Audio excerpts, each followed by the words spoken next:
در میان منجلابی به نام دنیا مادری بود به نام افغانستان که هیچ وقت ندید فرزندهایش خوش و خرم به دور یک دسترخوان.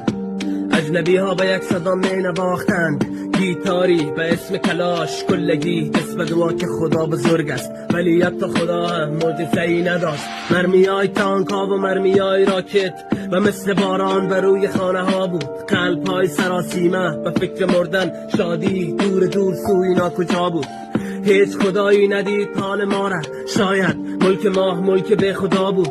ما بودیم عاشقای مجنون، واژه خوشبختی یار به وفا بود. من دیدم به چشم سر مادری که طفلشه سودا میکرد ورزش نانشه، و من مردی را دیدم که بین دود انفجار همسر خود صدا میکرد عشق من دیدم به چشم سر او جوانی پاکره که بین سطح شهر آتش سجانشه. من دیدم تاریکی را دختری را دیدم که به خاطر خندش به او میگفتن فاحشه. کوچه های خاکی و دیوارای پرخون، مغزهای زنگ زده و کیفسار افیون. به نام دین گفتن خدایشان گفته که باید بسته باشه مکتب و پوهنتون.